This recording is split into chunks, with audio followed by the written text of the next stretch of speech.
We bring you the latest updates from the Pna Newsroom.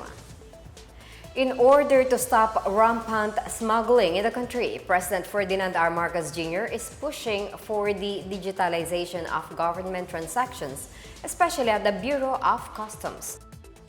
In an interview, Marcos underscored the immediate need to address the problem of ongoing smuggling and suggested applying the strategies used by other nations and apply them to the Philippines.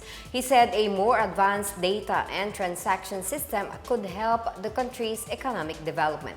He adds digitalization is a key driver for a long-term development and economic transformation in the post-pandemic global economy.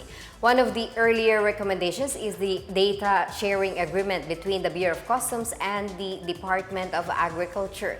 Through the program, each agency can quickly communicate and take action on important and critical information. President Ferdinand R. Marcos Jr. reiterated his appeal to the Philippine Coast Guard to continue guarding the country's maritime territory. He stressed how the recent developments in the South China Sea had made their task more intense than in previous years.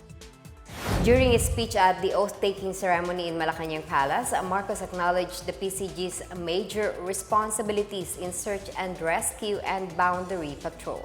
Moreover, he noted that much of the activities and responsibilities that once belonged to the Philippine Navy had been shifted to the Coast Guard. He said deploying Coast Guard vessels and not the military ones will avoid inciting unrest in the disputed water.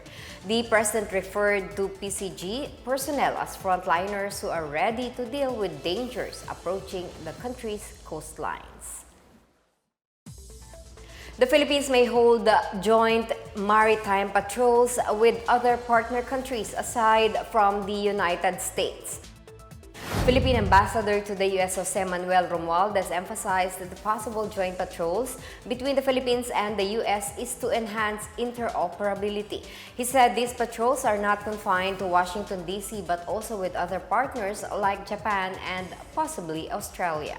He hopes the Philippines and U.S. Defense Department will come out with an operational plan to implement this activity. Romualdez highlighted that Manila's main objectives in patrolling the West Philippine Sea are to maintain peace and security and ensure that Filipinos are able to fish within the country's waters. He said President Ferdinand R. Marcos Jr. has communicated that idea to Chinese President Xi Jinping and the U.S.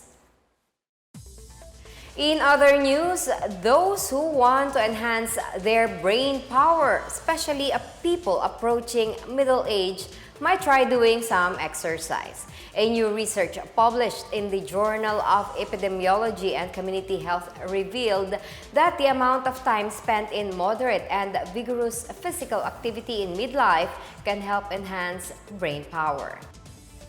The study examined the cognitive functions and physical activity of over 8,000 middle-aged participants. Researchers learned that exercise might have an impact on cognitive performance in later life, depending on how intense it is. The research affirmed that physical activity can delay the decline of cognitive functions in later life. It showed that the intensity of exercise was related to better working memory and mental processes, while changing it with just 6 to 7 minutes of idle or sedentary behavior was associated with poorer mental performance.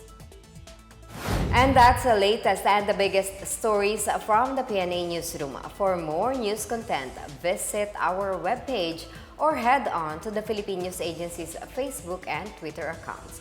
We are also shown on the social media pages of the Presidential Communications Office and Radio Pilipinas RP1.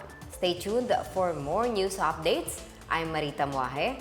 We tell stories that inspire change.